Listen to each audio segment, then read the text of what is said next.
If you were to Google my name, well, you wouldn't find a damn thing. I am 82 years old. I rent a metal tube, a 1974 Airstream trailer parked right behind a diner in the middle of New Mexico. My total net worth, if you count the change sitting in my truck's ashtray, is about $42. I don't own property. I don't have a 401k. I have never been a manager, a director, or a boss of anybody. By every single metric that society uses to measure a human life, I am a catastrophic, irredeemable failure. And I am, without a shadow of a doubt, the happiest man you will ever meet.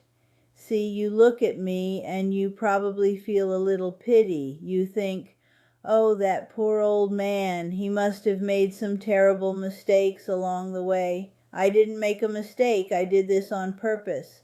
And I'm going to tell you a secret today that the people running this world, the people signing your paychecks, are absolutely terrified of you finding out.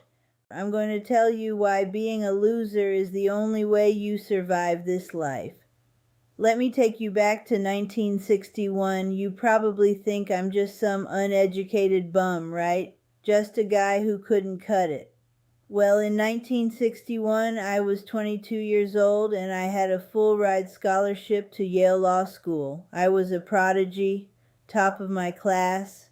First day of orientation, I walked into this massive, beautiful Gothic building and looked around at the other boys. They were wearing sharp suits, but when I looked into their eyes, they looked like cattle walking into a slaughterhouse. They were terrified. Terrified of not being number one. Terrified of what their fathers would think if they didn't make partner by 30. They were already hyperventilating, and the race hadn't even started. I sat in that wooden chair for exactly 14 minutes, and I realized something. If I stayed in that chair, I would be handing them a blank check for my entire life. So I stood up. I walked out those heavy wooden doors. I threw my tie in a public trash can and hitchhiked to California. My parents didn't speak to me for 10 years. They told everyone I threw my life away. But I didn't throw it away. I saved it. I spent the next 60 years flipping burgers, playing the banjo on street corners, and bartending in beach towns. I made exactly enough money to buy dinner and a cheap beer. And when I woke up every morning, my time belonged to me. Let me tell you about my roommate from that first day at Yale, a boy named Richard. Richard stayed.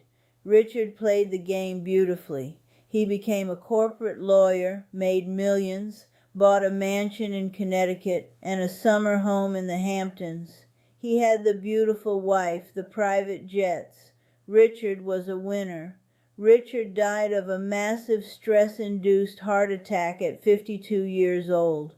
He dropped dead on the floor of his corner office, surrounded by mahogany wood and Italian leather. His beautiful wife had already left him because he worked 80 hours a week. His kids didn't even cry at the funeral because they barely knew the man. He spent 30 years carrying a 1,000-pound boulder up a mountain just so society would clap for him, and it killed him. They call me a failure, but I am 82. I am breathing. I watch the sunset every single evening, and my heart beats slow and easy. Richard won the game, but what did he actually win?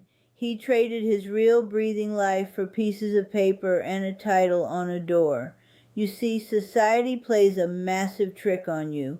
They convince you that wealth is about accumulation, gathering things. But things are heavy. When you buy a massive house, you don't own that house. That house owns you. You have to clean it, insure it, worry about it at 2 a.m., You stay in a job you hate just to pay for a house you're never in because you're always at work. It's insanity. I live in a tin can. If I don't like the view, I hook it to my truck and drive somewhere else. When you have nothing, you have everything. It's the empty backpack theory. If you're walking up a hill, who enjoys the hike more? The guy carrying 100 pounds of gold, sweating and struggling, or the guy carrying nothing but water, whistling at the birds? I dropped the gold in 1961 and I've been floating ever since. Now I look at your generation and it breaks my heart. You don't just have pressure from parents or neighbors anymore. You carry a machine in your pocket that compares your life to billions of others every second. You've got influencers talking about optimization, tracking sleep, waking up at 4 a.m., taking ice baths, building a personal brand. A personal brand? You are a human being, not a product. You are turning your messy, beautiful life into a machine, trying to be a better battery for the system. Why? So one day you can say, I never enjoyed a single Tuesday, but my productivity was amazing. It's a sickness. You're sprinting on a treadmill, terrified of falling off. Let me tell you what real wealth is. Wealth is not dreading Monday morning.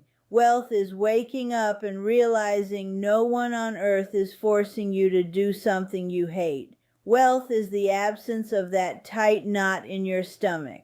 I don't have a 401k, but I've spent 60 years reading books under trees, talking to strangers at midnight, watching rain without feeling guilty. You think failure is the worst thing? Failure is just a word society uses for people it cannot control. When you don't care about status, your boss can't threaten you. When you have nothing to protect, you become bulletproof. I'm sitting here in a rusted tin can in the desert, and I'm giving you a gift, permission to give up. Give up the chase. Stop trying to impress people who are just as miserable as you are. If you want to quit that high-paying job that makes your chest hurt every Sunday night, quit. If you want to move to a small town, work in a hardware store, and paint on weekends, do it. They will call you a loser. Let them. Let them have the corner office. Let them have the stress. Let them have the heart attacks at 52. Let them drown in their success. You take the freedom. I'll see you at the bottom, my friends. I promise you. The view down here is spectacular.